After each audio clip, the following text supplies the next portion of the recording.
Jim Harbaugh, University of Michigan, right? It's a sticky situation, everything that's going on with the sign stealing. If you don't have any context on that, I guess you've been living under a rock. And if you're watching the show, you want to know more about that, go Google it. I'm not going to talk about it here. Jim Harbaugh, Michigan, the buyout would be $25 million.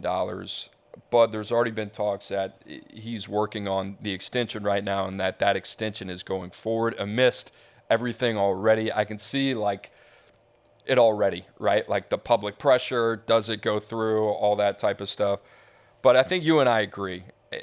Jim Harbaugh is not going to be relieved of his duties by Michigan unless there's something out there over the next couple weeks or months that would say so. But as of right now, I don't think there's anything that would indicate that Jim Harbaugh is out there. The other thing, that buyout, $25 million, I think that's the second highest outside of Jimbo Fisher at $70 million.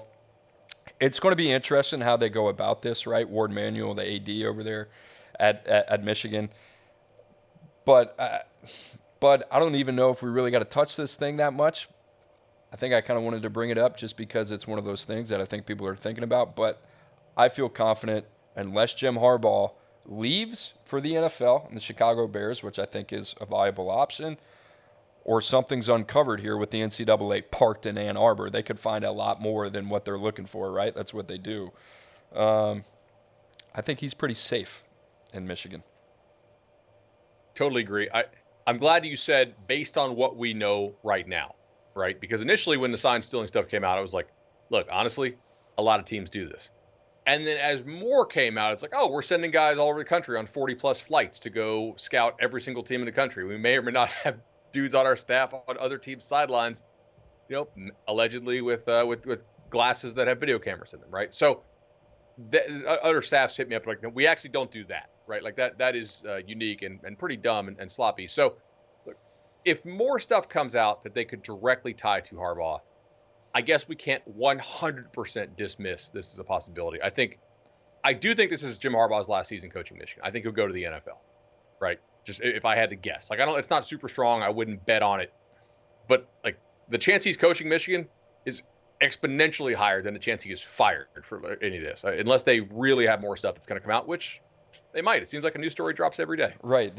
And that's the point, right? If they're able to get out of the contract, like I don't think those things work in conjunction with each other. One, they're not going to pay a $25 million buyout. I think we'd feel pretty comfortable saying that. Two, something would have to come out that would allow them to be able to get out of that contract and having to pay that $25 million. But it seems like we do this song and dance every year with Jim Harbaugh. What makes you think this time that he'll make the jump?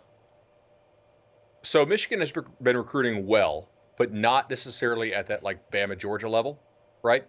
And I think that they have outperformed in terms of talent development their recruiting rankings, which is awesome and commendable, but also how sustainable is it to have that level of like talent development outperform your recruiting rankings? They're also, if you read the Bruce Feldman piece, they might have 20 guys drafted this year.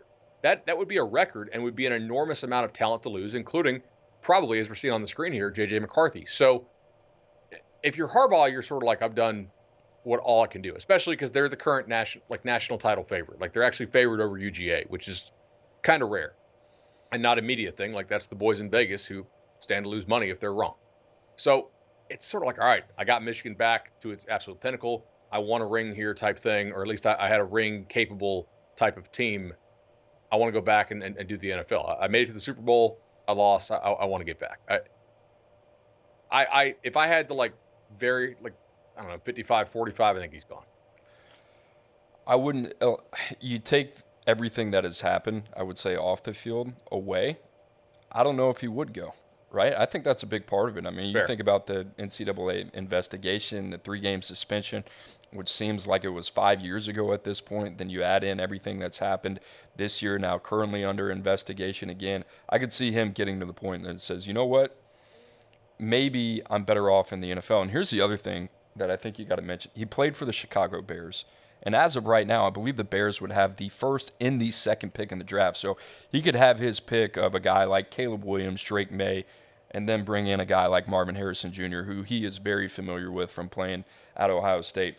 But the next 4 games for Michigan, Purdue, at Penn State, at Maryland, Ohio State, as crazy as it sounds, we haven't seen Michigan really test it yet. What do you expect for them over the next 4 weeks? I think they'll roll Maryland and Purdue. I just don't think those teams can hold up along the lines of scrimmage. I think we have a pretty good feel for what Penn State is now, which is a team that's just they whiffed in the transfer portal on receiver, and they don't have dynamic guys on the outside who scare you. So I would expect Michigan to win probably kind of an uglier game in Happy Valley. Penn State will come. They'll play really hard on defense. They have a lot of defensive talent. That's not going to be an easy one, but Michigan's going to be favored by more than a touchdown in all remaining games. So, I expect to see them in the playoff. I think the Ohio State game to me feels different because Ohio State feels different this year. Yeah.